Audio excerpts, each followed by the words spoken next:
Vi vil nu vise, hvordan man pakker tallerkener ned.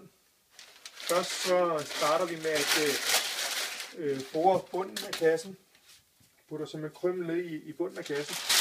Det er med til at gøre, at tallerkenerne de simpelthen ikke bliver knust under transporten, når der kommer stød på vejen af. Så det man gør, det er, at man simpelthen lige laver nogle lette, fine små bolde. Og på den måde borer du så kassen ganske fint. Så tager du tallerkenen med et mellemlagspapir imellem og lægger tallerkenen over igen og et nyt lag papir.